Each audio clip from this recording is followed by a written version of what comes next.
आपको दिखाएंगे छांगुर बाबा की कहानियां, जैसे सीएम योगी ने जल्लाद बताया है। अधर्म के जल्लाद के साथ जैसे जैसे पूछताछ हो रही है, नए नए खुलासे हो रहे हैं। एटीएस सूत्रों के मुताबिक पूछताछ में छांगुर ने बताया नेपाल बॉर्डर पर दावा केंद्र यानी इस्लाम प्रचार का ग्लोबल केंद्र बनाया जा रहा था। ढांचा भी तैयार था, विदेशों से फंडिंग की बारिश हो रही थी, लेकिन यह साजिश ग्लोबल लेवल की थी। इस्लामी दावा के लिए ये फंडिंग शुरू हो चुकी थी और लगभग 100 करोड़ की ये फंडिंग अब तक बताई जा रही है। रिश्तेदारों और चेलों के साथ छांगुर बाबा ने ये गैंग बनाया था। पूरे बलरामपुर को इस्लामी बनाना चाहता था छांगुर बाबा। ये एटीएस का दावा है। नेपाल बॉर्डर पर दावा केंद्र जिसका स्ट्रक्चर तैयार हो गया था, 3 से 4 हजार हिंदुओं का धर्मांतरण अब तक हो चुका था। पूरे बलरामपुर को मुस्लिम बनाने की कवायद थी। तो अंगूठी के नग बेचने वाला जमालुद्दीन उर्फ छांगुर बाबा बनने का सफर रहस्यों से भरा हुआ है। धर्म कर्म का प्रचार करने वाला धर्म का नेटवर्क बना रहा था, एक ऐसा जाल बुन रहा था जिसके तार विदेशों से थे। वो इस्लाम का मुखौटा ओढ़कर अवैध धर्मांतरण कर रहा था और उस पर मुस्लिम देशों से पैसों की बारिश हो रही थी।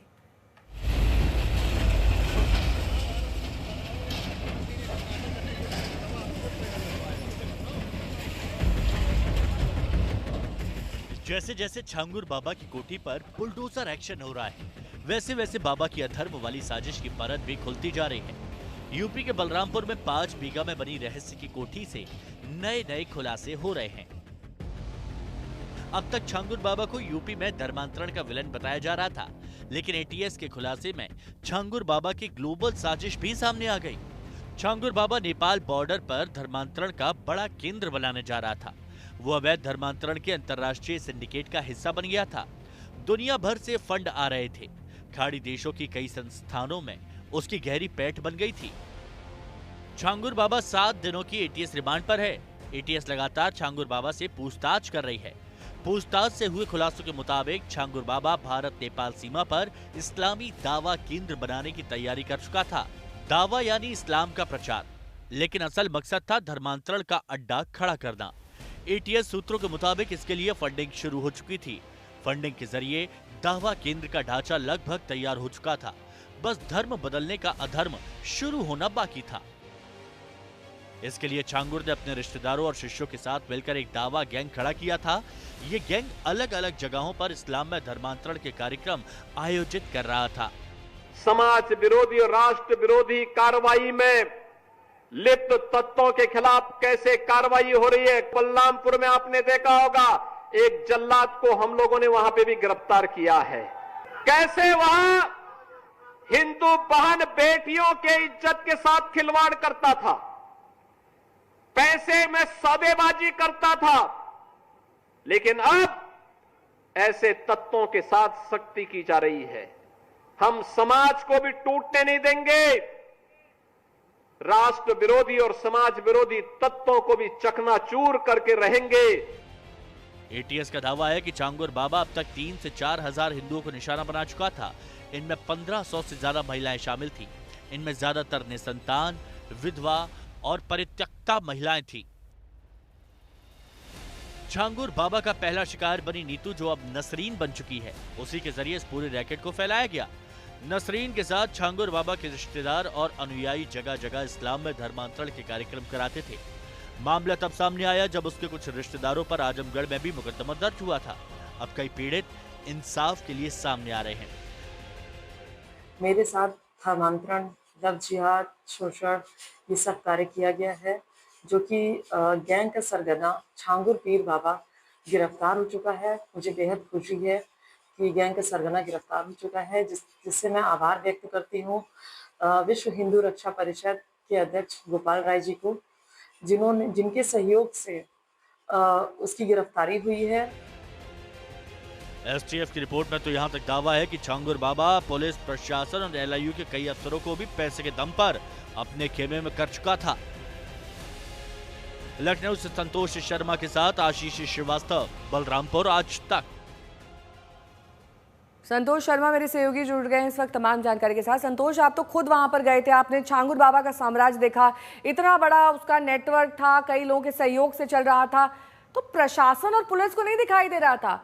ये जिस तरीके से चल रहा है, जिस लेवल पर चल रहा है, फंडिंग आ रही है, एक व्यापक तरीके से आप पूरा ये इसकी सोर्सिंग कर रहे हैं पैसों की, और बड़े बड़े लोग इसमें शामिल कर रहे हैं, लड़कियों का धर्मांतरण किया जा रहा है, तो क्या कर रही थी पुलिस? कोई शिकायत नहीं पहुंची उन तक?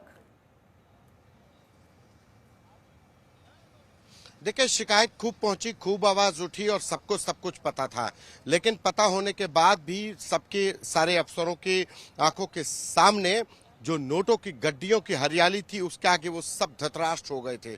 इसमें कोई कहने में दो राय नहीं है, क्योंकि एसटीएफ की जांच में इस बात का खुलासा हुआ है कि बाबा लोगों को धमकाता था, फर्जी मुकदमे लिखवाता था, पुलिस और प्रशासन की मिली भगत से थी। ये बाकायदा ये जो शब्द मैं बोल रहा हूँ ये एसटीएफ की जांच में ये सामने आया है, और इसके लिए उसने सीजीएम बलरामपुर में क्लर्क राजेश उपाध्याय की मिली भगत थी।